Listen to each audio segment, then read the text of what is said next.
You're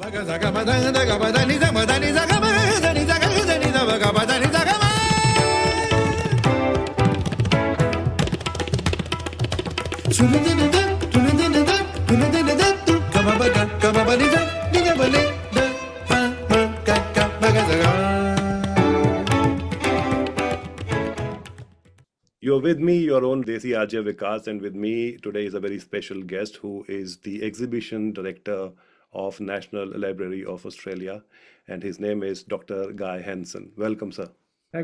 Hello. Thank you for asking me on.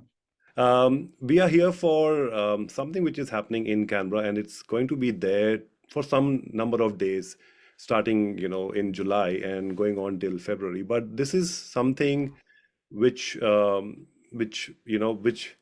I said in the beginning of the show, it's something which is related to a word called migration and how it has shaped Australia and why is it important. And all these things we'll be delving deep into it.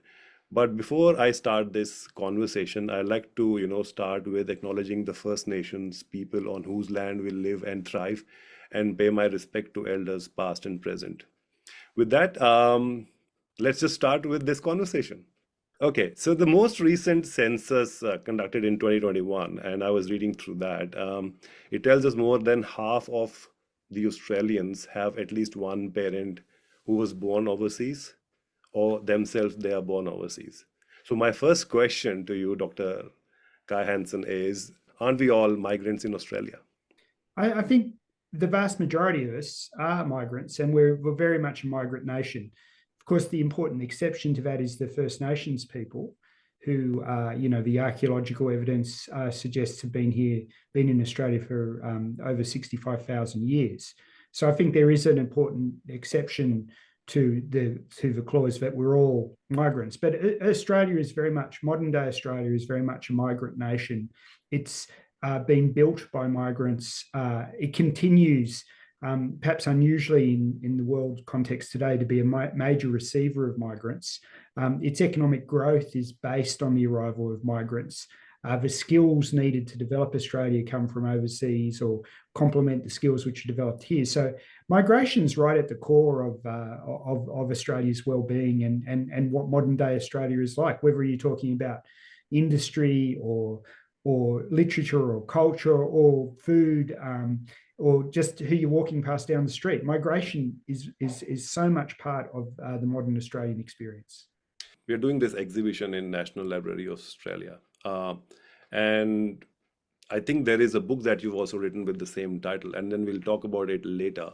But what inspired you to create an exhibition that showcases the personal stories of migration in Australia? So the National Library of Australia is a library which has been around for over 100 years, and it's a deposit library, which means everything which is published in Australia comes and is kept by the library. And it also collects a whole range of special collections, manuscript material, posters, photograph pictures, all sorts of things which provide a documentary history of Australia. So that's a resource which is available for all Australians to use.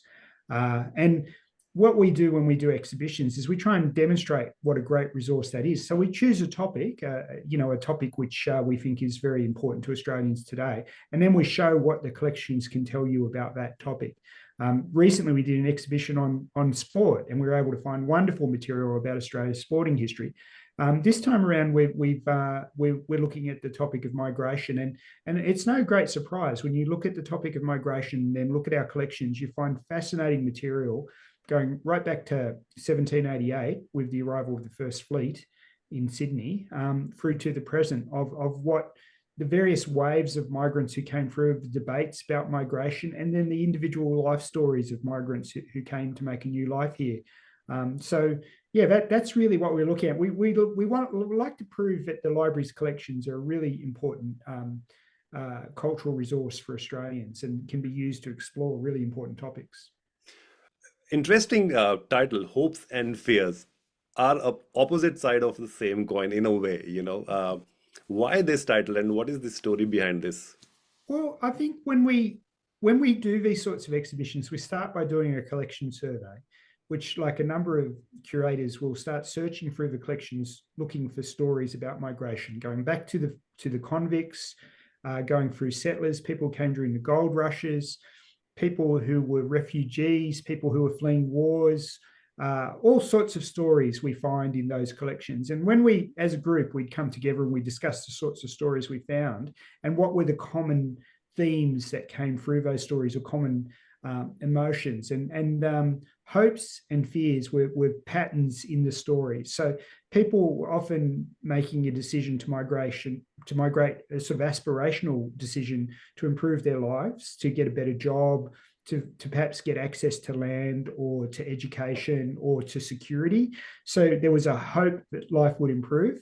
And sometimes a motivating force for migration was fear, which was you were fleeing unemployment, scarcity, war, persecution, religious or cultural. So what we saw is a range of motivations which underlie the migrant experience. Sometimes it's the hope of a better life, and sometimes it's the conditions of the life which people are living where they came from, which is forcing them to leave. So I think it doesn't perhaps capture absolutely everything, but I think hopes and fears were a good way of looking at the experience of migrants in a kind of an emotional way, rather than like an economic policy way or just X number of people and when they came. It was sort of like there is these deep emotions underneath. And it's such a big decision to leave the country you were born and the culture you grew up in and to come to another country. And for many Australian migrants, say you look after World War II, where you're arriving in a very much an Anglo-white country at that stage, and people coming from Eastern Europe and Southern Europe, and then slightly later from Asia, and eventually from Africa coming a bit later, that you have such an amazing cultural shift to arrive in the kind of a country that Australia was. So I think it's a really interesting question to understand what was motivating people to undertake such a big change in their lives. We were talking about hopes and fears, and these are, like, as I said, opposite sides of the same coin.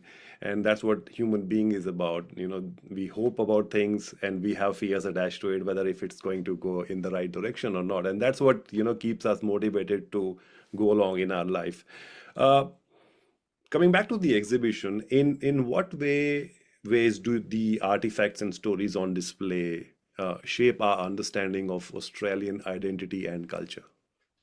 I think there's some really important stories. I mean, on one level, you just see the diversity of people who have come to Australia over the last 200 years from all parts of the globe. And I think that's a really great story in itself, because it shows you what a diverse nation Australia is and what a successful multicultural society has become. I know it's not a perfect society, but it still is a remarkable achievement that people from so many backgrounds come and live peacefully in a place like Australia, in a successful, prosperous country. Not a perfect country, but it is undeniably a highly attractive place to come and live and bring up your children. So that those stories reflect that diversity.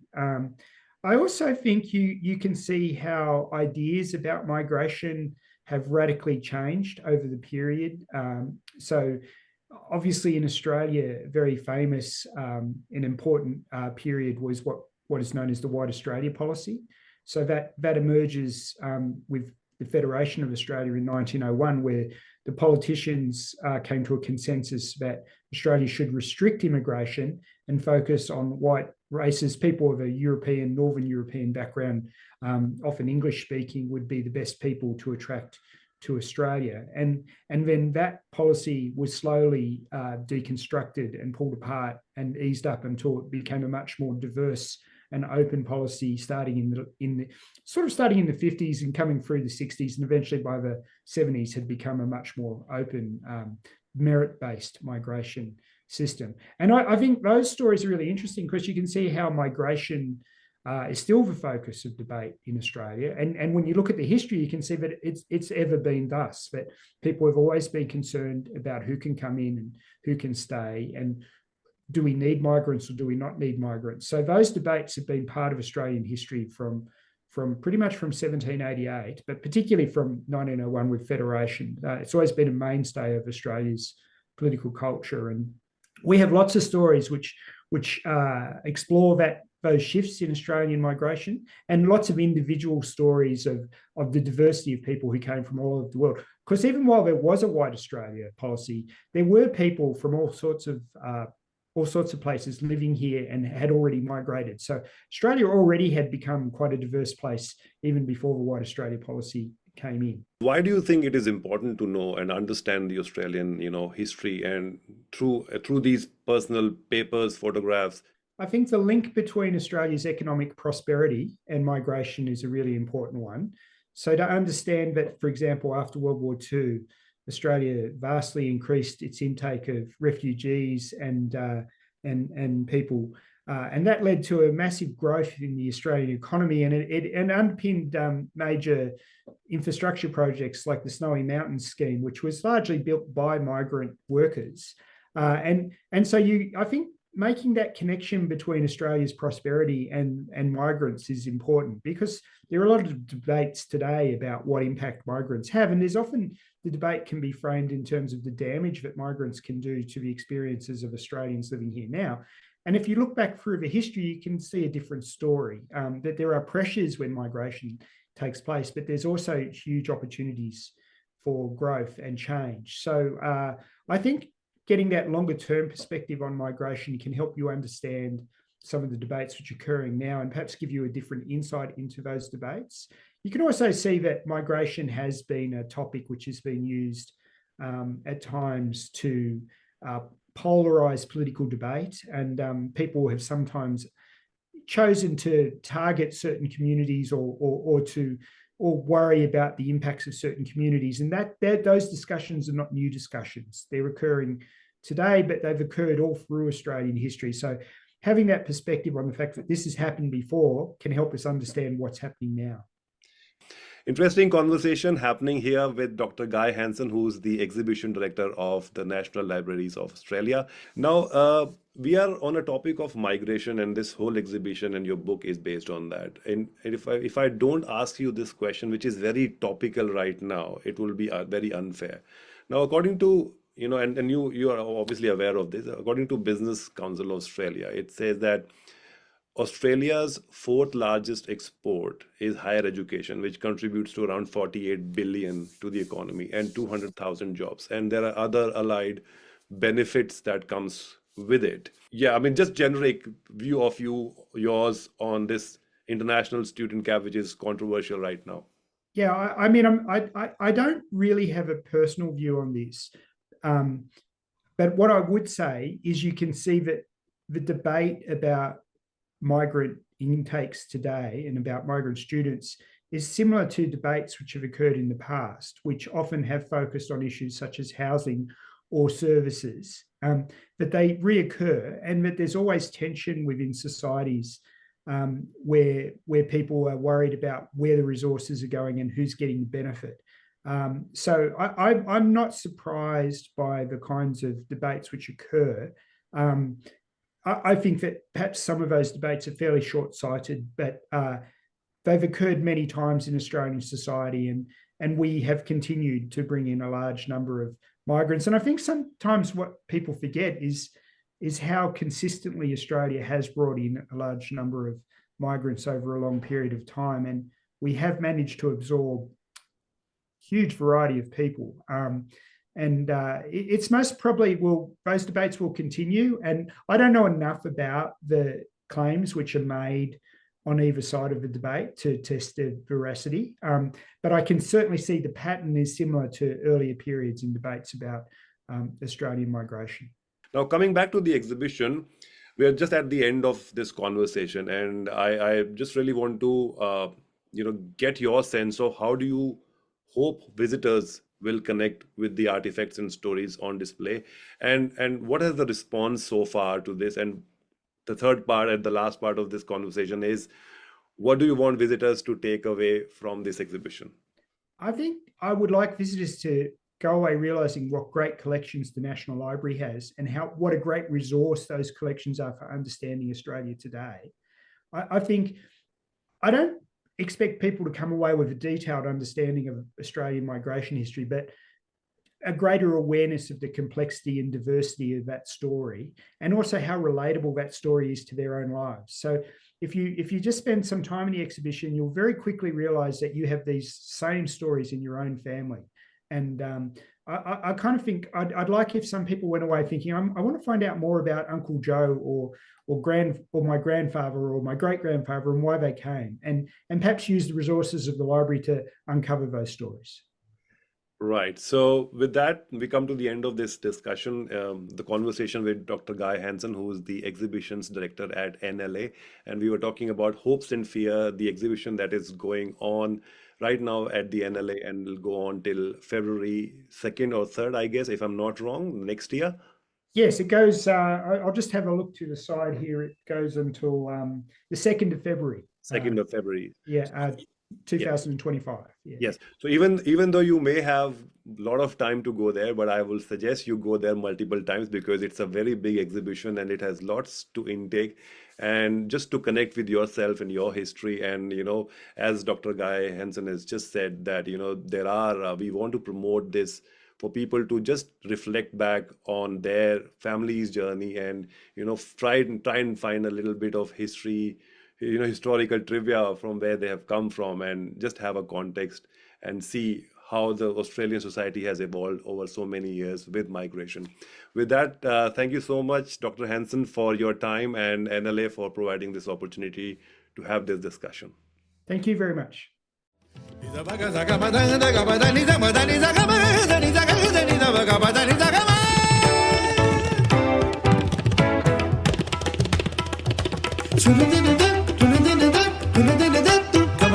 Come on,